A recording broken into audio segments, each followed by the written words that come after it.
Are you sure? Oh my God.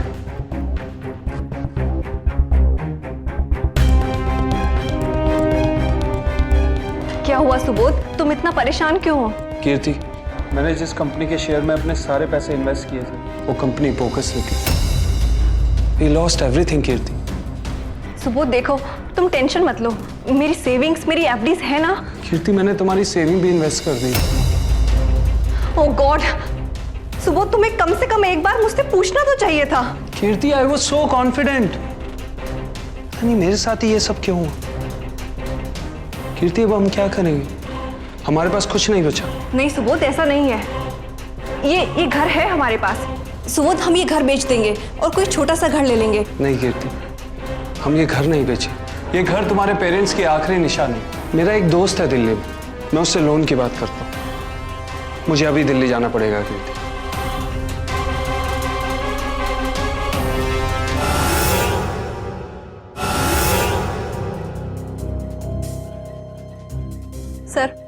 Sir ये देखिए, ये सुबोध का फोटो और ये हमारा मैरिज सर्टिफिकेट। मैं झूठ नहीं बोल रही हूँ सर, ये घर मेरा है। सुबोध सिर्फ इस घर का को ओनर था। मेरी मर्जी के बिना वो घर नहीं बेच सकता। सर, हमने सुबोध को 40 लाख रुपया दिया है इस घर के लिए। इसके अंदर सुबोध की वाइफ का डेथ सर्टिफिकेट भी है। सर, जब एक पार्टनर मर जाता है तो दूसरे पार्टनर को प्रॉपर्टी बेचने का कानूनन हक होता है। सर वही तो मैं आपको समझाने की कोशिश कर रही हूँ। ये सर्टिफिकेट झूठा है। सुबोध की वाइफ यानी कि मैं आप सबके सामने जिंदा हूँ। आपके पति कहाँ हैं? सर कल से उनका फोन नहीं लग रहा है। और उनके घर वाले? कोई तो क्लू होगा जहाँ वो मिल सके। सर सुबोध ने खुद को अनाथ बताया था। मुझे सच में नहीं पता कि वो इस समय कहाँ है। सर सुबोध ने मेरे पास एक फूटी कौड़ी तक नहीं छोड़ी, सब कुछ छीन लिया उसने।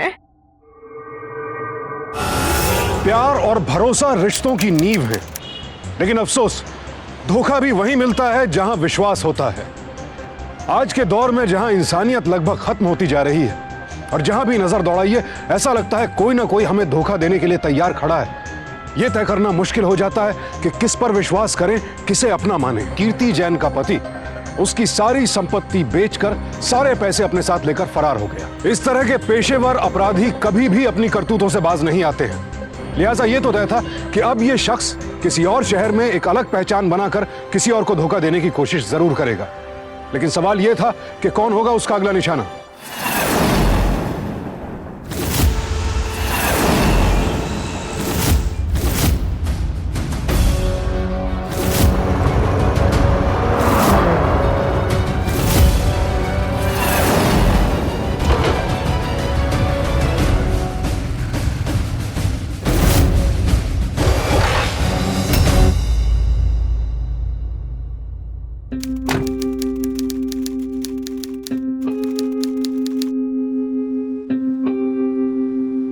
एक जूस देना। जी। ये हॉस्पिटल किसका है? डॉक्टर सपना का। बड़ी अच्छी डॉक्टर हैं। वही है जो वहाँ बात कर रही है। अच्छी डॉक्टर हैं तभी तो इतनी तरक्की कर ली है। इसका हस्बैंड तो बड़ा लकी होगा नहीं? अरे भी शादी ही कहाँ हुई है।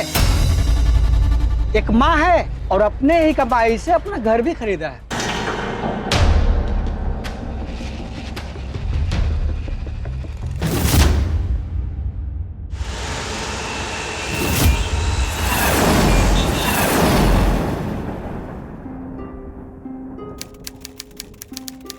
बेटा यहाँ पे दर्द हो रहा है, यहाँ पे।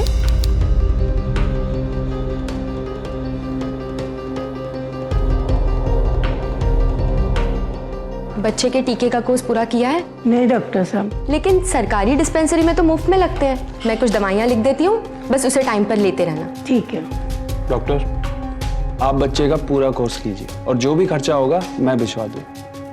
ओके। ये कुछ दवाइयाँ मैंने लिखी है, केमिस्ट वाला बता देगा इसे कैसे लेना है। और अगले हफ्ते मुझे जरूर दिखा के जाना, ओके?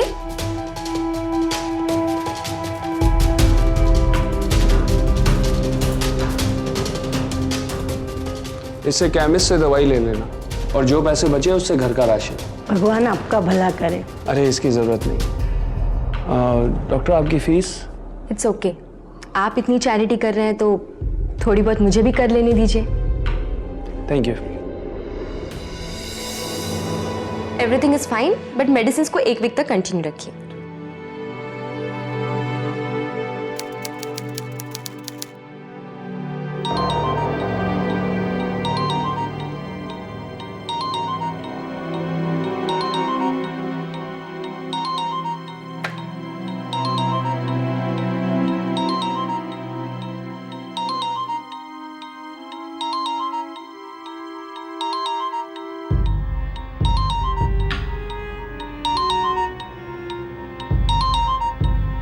ये किसका फोन है?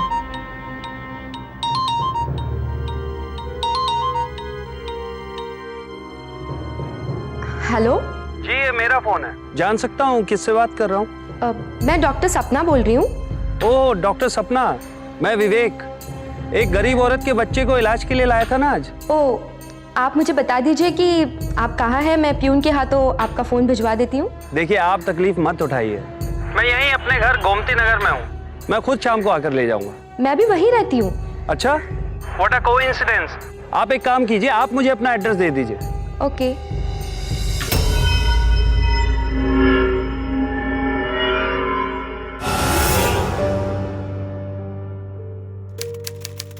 कितने दिनों से पेन हो रहा है? बहुत दिनों से हो रहा है।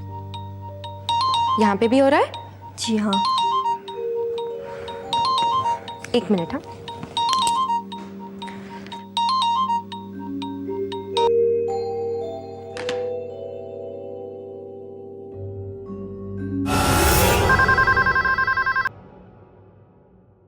हाँ,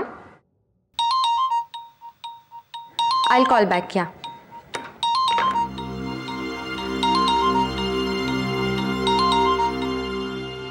आपका एहसान मैं कैसे लौटाऊंगा? अरे जी, मैं आता आपके चरण धोकर पी लूं। जी मैं विवेक नहीं। अरे आप उनकी पत्नी बोल रही हैं क्या?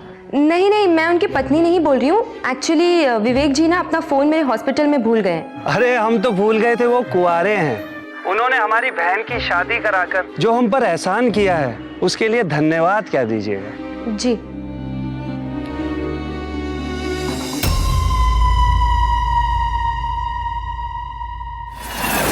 इसमें मैंने सब कुछ मेंशन कर दिया है, आप टेस्ट करवा लीजिए।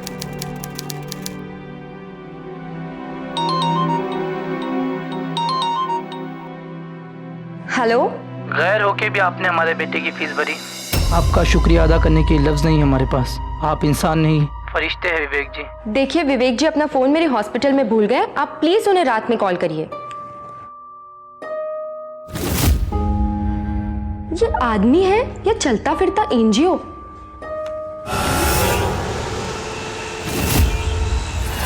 आपकी एनजीओ है, ये जानकर बड़ी खुशी हुई कि आप इंदौर से लखनऊ एनजीओ चलाने आए हैं। जी कुछ ही टाइम पहले लखनऊ शिफ्ट हुआ। गोमती नगर में मेरा फ्लैट है। खुद का है या किराए का? जी खुद का है। अकेले रहते हो या शादी हो गई तुम्हारी? अकेला हूँ। I am really sorry, mummy ji ना आपसे कुछ पर्सनल सवाल पूछ रही हैं। पूछने दीजिए ना, मुझे कोई प्रॉब्लम नहीं। इतनी छोटी सी उम्र में जहाँ लोग बिजनेस करते हैं, बड़ा बड़ा काम करके नाम कमाते हैं, वहाँ तुम एनजीओ चलाते हो। It's very inspiring. क्यों सपना? या इट्स रियली गुड। बेटा खर्च कैसे चलता है तुम्हारा? मेरे पेरेंट्स मेरे लिए बहुत पैसा छोड़ गए। इंदौर में हमारा खुद का बिजनेस है, लेकिन मेरा उसमें मन नहीं लगता। बस अपनी जिंदगी देश और समाज की सेवा में लगाना चाहता हूँ। बेटा ये सुनकर बहुत बुरा लगा कि तुम्हारे पेरेंट्स नहीं हैं, लेकिन बेटा पूरी जिंदगी अकेले तो नहीं काटी जा सकती ना। मेरा मतलब है तुम शादी के बारे में क्यों नहीं सोचते? ऊपर वाले को शायद मैं अकेला ही अच्छा लगता हूँ। वो मेरा रिश्ता किसी के साथ जोड़ना भूल गया। नहीं बेटा, ऐसी बात नहीं है। ऊपर वाला जोड़ी बनाकर भेजता है, बस तलाशने की जरूरत होती है। आप मेरी मम्मी जैसी, अब आप कहती हैं तो कोशिश करता हूँ।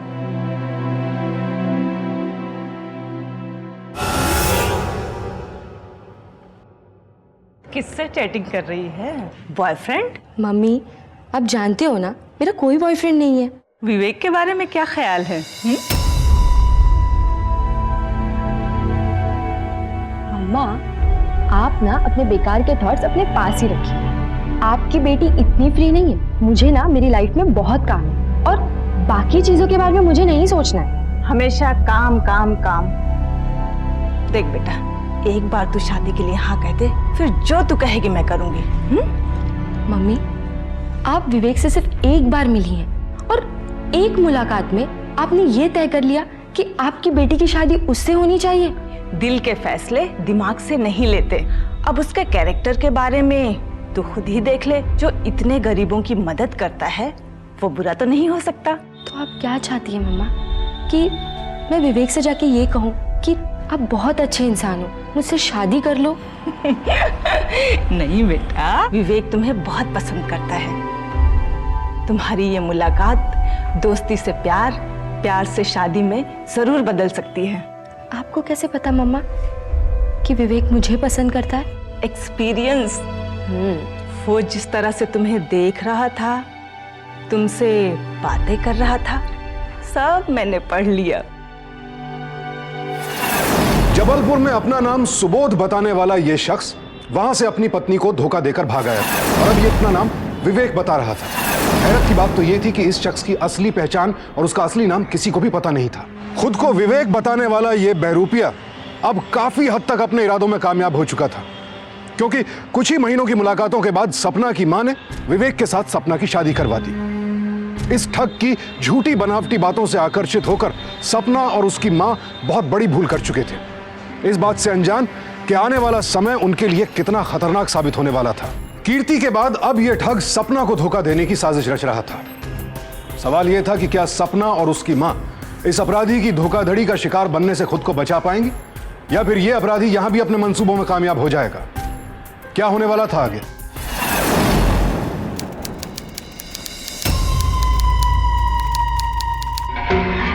मुझे क्लिनिक जाने के लिए लेट हो रहा है। सपना, कभी कभी मुझे लगता है तुमने अपनी मम्मी की खुशी के लिए मुझसे शादी की। तुम्हें मुझसे प्यार नहीं। We are husband and wife Vivek, और मैंने ये शादी सिर्फ अपनी मम्मी की मर्जी से नहीं की है, अपनी भी मर्जी से की है। लेकिन तुम्हें मुझसे प्यार नहीं।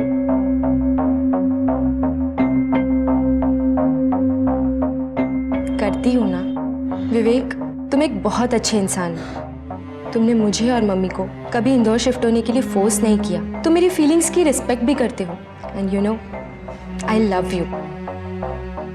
मैं तुम्हारा हर सपना पूरा करूंगा। दुनिया के हर कोने में तुमने अपना हॉस्पिटल खोलना है ना, और वो भी अपने पैसे से। जो कुछ मेरा है वो तुम्हारा भी तो है।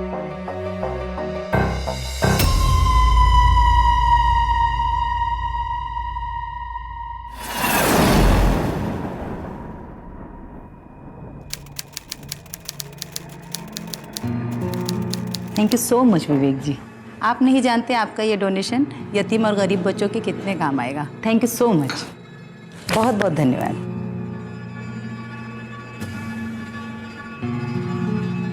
बेटा, 10 लाख का चेक बिना सोचे समझे दे दिया।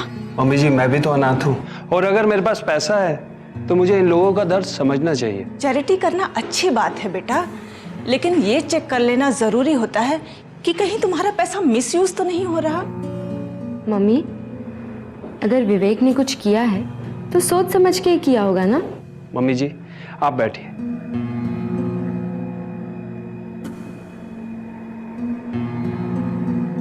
सपना, मैं समझता हूं मम्मी जी की क्या फिक्र है। ये लो, इन पेपर्स पर साइन कर दो।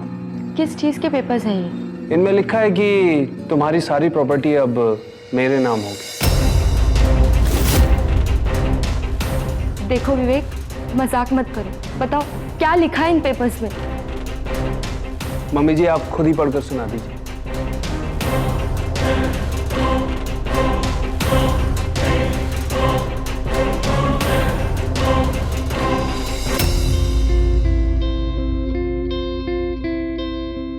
बेटा, इसमें लिखा है विवेक की प्रॉपर्टी में तुम को ऑनर होगी, और विवेक के बैंक अकाउंट में भी तुम्हारा अब जॉइंट अकाउंट होगा। इसकी क्या जरूरत थी? जरूरत है सपना। देखो, कल को मुझे कुछ हो गया तो तुम बेकार में कोर्ट के चक्कर काटती रहोगी। शुभ शुभ बोलो बेटा।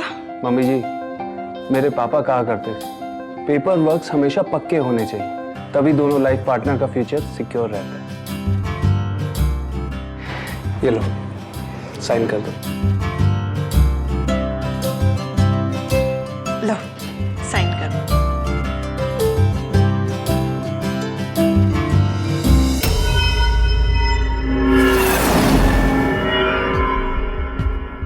सपना, ये कुछ पेपर्स पे साइन करने बाकी रह गए। पेन? विवेक, अगर तुम्हारी सारी प्रॉपर्टी हड़प कर मैंने तुम्हें धोखा दे दिया तो? स्वीटहार्ट, तुमसे धोखा खाकर भी खुद को खुशनसीब समझूंगा।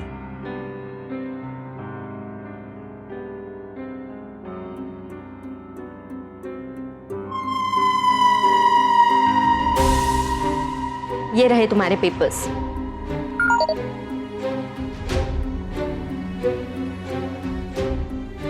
अरे, मेरे अकाउंट में किसने 15 लाख रुपए डलवाए? मैंने ट्रांसफर किए। ये हमारा जॉइंट अकाउंट होगा ना?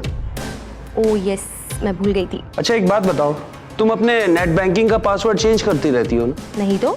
सपना, तुम भी। अगर किसी ने हैक किया तो लाओ अपना मोबाइल दो, मैं पासवर्ड चेंज करता हूँ। ओके। अच्छा, मेरा एक दोस्त है, वो मुंबई में हॉस्पिटल खोलना चाहता है। मैंने तुम्हारे हॉस्पिटल के डिजाइन की बड़ी तारीफ की, तो कहने लगा देखना चाहता है। तो इसमें पूछने की क्या बात है? लेकिन कल संडे है, मैं तो हॉस्पिटल में नहीं रहूंगी। हाँ, लेकिन हॉस्पिटल में मैं किसी को इन्फॉर्म कर दूंगी। ठीक है, ये लो।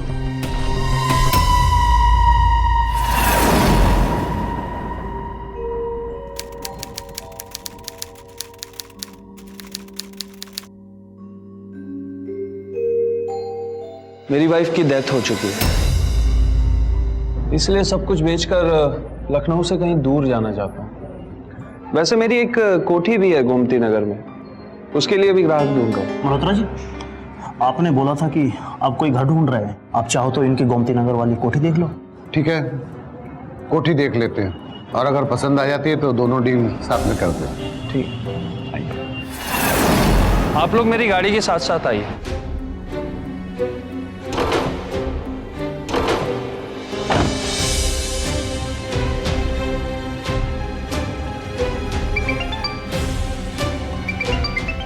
हेलो? तुम और मम्मी निकल गए ना? अच्छा सुनो, अगर लेट हुए तो फिल्म शुरू हो जाएगी। हाँ, बस हमने लॉक कर दिया, हम लोग निकल ही रहे। चलो।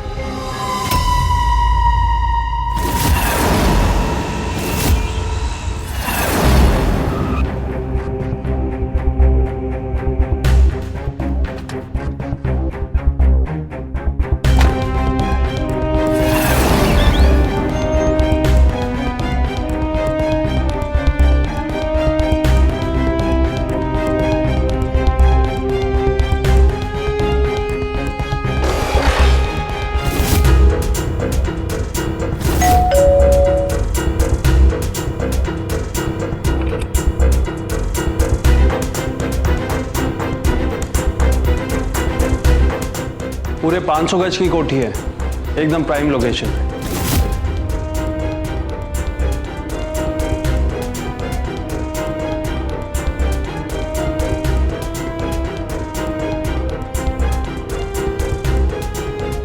कोठी पसंद आई आपको? तो कहिए। मुझे कोठी पसंद है और हॉस्पिटल भी पसंद है। तो मल्होत्रा जी, बात पक्की?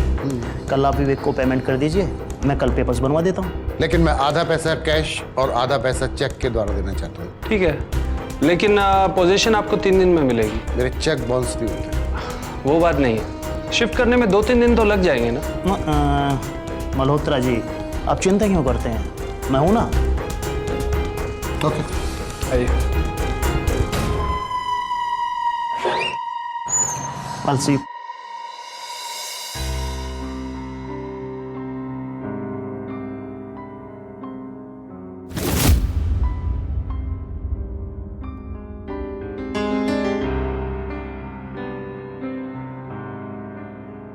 हाँ सपना, अच्छा सुनो, ट्रैफिक बहुत है, मैं थोड़ा लेट हो जाऊंगा। अच्छा तुम एक काम करना, जो टिकट है वो काउंटर पे दे देना, ओके?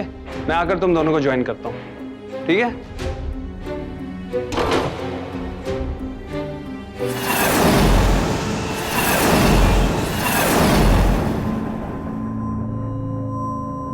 क्या बात है, बड़ा परेशान लग रहे हो? नहीं तो।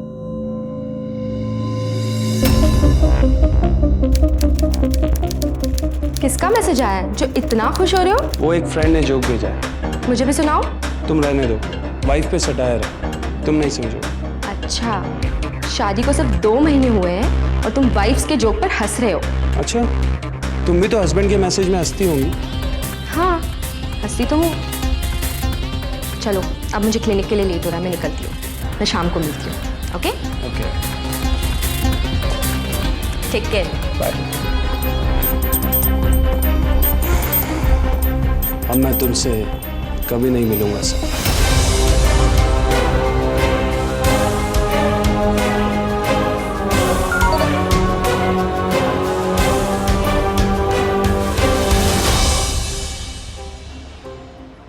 विवेक का हुआ दी एंड। अब से मेरा नाम होगा अनिकेत।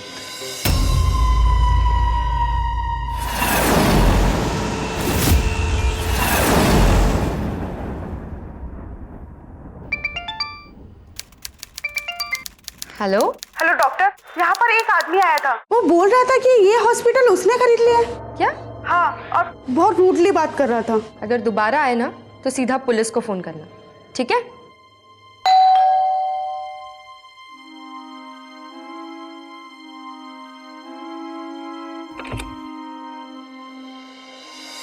आप लोग यहाँ क्या कर रहे हैं? ये घर अब मेरा है। क्या आप लोग पागल तो नहीं हो गए? मैडम हम झूठ नहीं बोल रहे हैं। 2 दिन पहले ही हमने ये घर और लाल बाग वाला हॉस्पिटल मिस्टर विवेक से खरीदा है। आप चाहें तो प्रॉपर्टी के पेपर्स भी देख सकते हैं। ये देखिए, विवेक के नाम पे प्रॉपर्टी है, देखिए।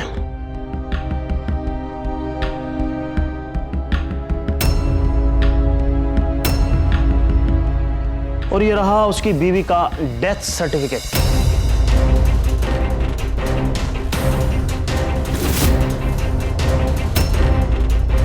मैडम, जब को पार्टनर मर जाता है तो दूसरे पार्टनर को ये राइट मिल जाता है कि वो प्रॉपर्टी बेच सके। ये कुछ पेपर्स पे साइन करने बाकी रह गए। अब लीगली ये प्रॉपर्टी मेरी है। 2 दिन के अंदर ये घर और हॉस्पिटल खाली करके दो, वरना मुझसे बुरा कोई नहीं हो।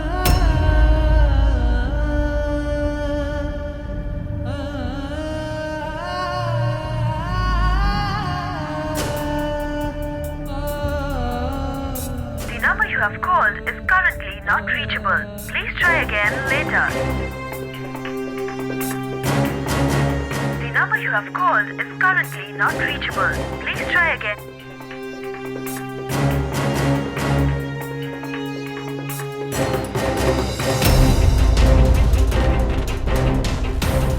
मम्मी, उसने मेरा बैंक अकाउंट भी खाली कर दिया।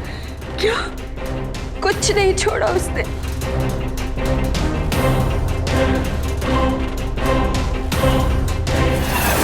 अब पछताए होत क्या जब चिड़िया चुग गई खेत। अपनी लापरवाही से अपना सब कुछ खो देने वालों के लिए ही यह कहावत बनी है। सावधानी ना बरतने की भूल करके ही हम अपराधी को यह सिग्नल देते हैं कि हमें लूटना उसके लिए बाएं हाथ का खेल है। लेकिन जब हमें धोखा देने वाला वो शख्स हो जिसे हम अपना शुभचिंतक मान रहे हो, तो बहुत चोट पहुंचती है और कई बार इस धोखे से उबरना असंभव हो जाता है। विवेक की असलियत का काला चिट्ठा अब सपना के सामने खुल चुका था और अब जल्दी उसे यह भी पता लगने वाला था कि उसने सिर्फ उसे ही नहीं और भी कई लड़कियों को धोखा दिया था। तो क्या सपना इस धोखे से उबरकर इंसाफ की लड़ाई लड़ पाएगी या फिर वो भी बाकी लड़कियों की तरह टूट जाएगी?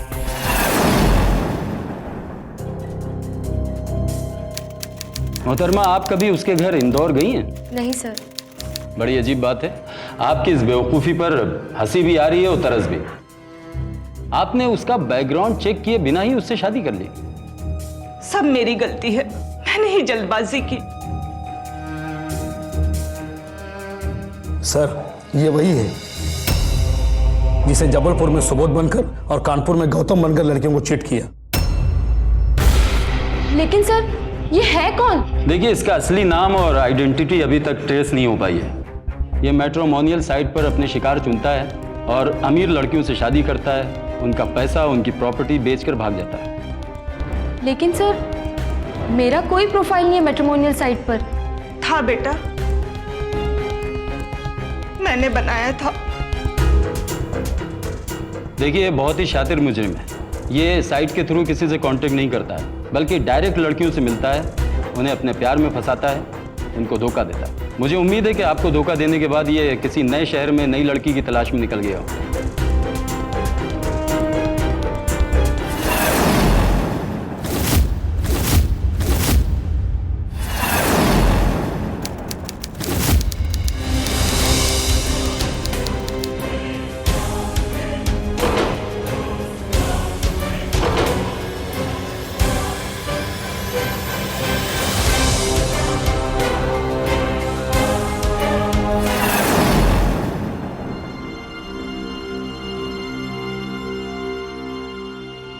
बेटा, मैं लॉयर से मिलकर आई हूँ। उसने कहा जज का फैसला आने तक हम यहाँ रह सकते हैं। वो कोर्ट से स्टे ऑर्डर ले लेगा।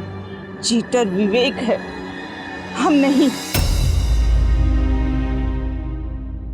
मैं उस चीटर को नहीं छोड़ूंगी। वो आज तक पकड़ा नहीं गया ना, मैं उसे सजा दिलवा कर ही रहूंगी।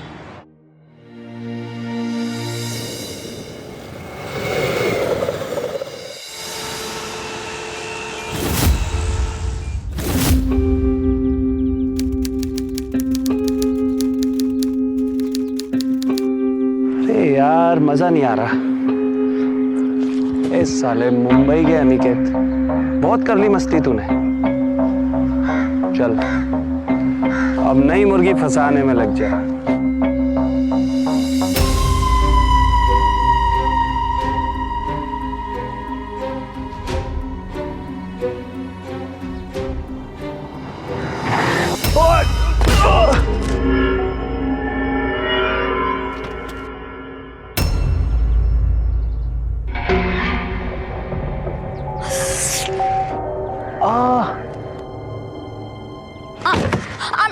So sorry, आपको ज्यादा लगी तो नहीं? शायद मोच चाहिए। God, I'm really very sorry। वो मैं आप एक काम करिए ना, आप मेरे साथ आइए। आराम से, आराम से, आराम से। I'm really very sorry। Are you okay? आराम से, धीरे।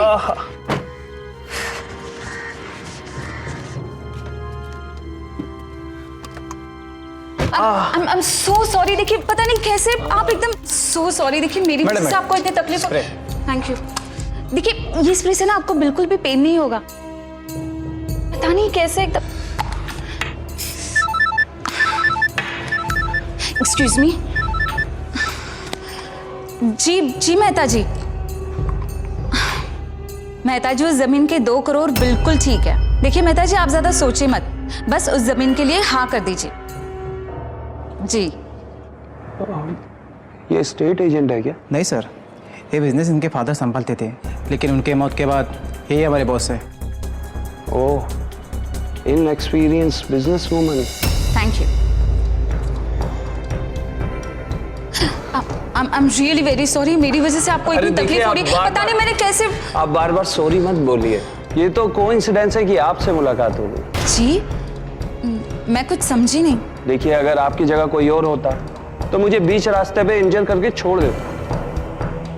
वैसे I am Aniket. Hi, I am Kalpana. Nice to meet you. Hi Aniket, अब आपकी मोच कैसी है? बस आपकी ग्रेटनेस है, सही सलामत है। कम ऑन अनिकेत, मैं इतनी भी ग्रेट नहीं हूँ। मैं तो बस वही कर रही हूँ जो एक अच्छे सिटीजन को करना चाहिए। दरअसल मैंने एक काम के सिलसिले में आपको कॉल किया था। जी कहिए ना। मेरी एक जमीन है पनवेल में, 5000 स्क्वायर फीट बेचनी थी। कितने में बिकवा सकती हैं आप?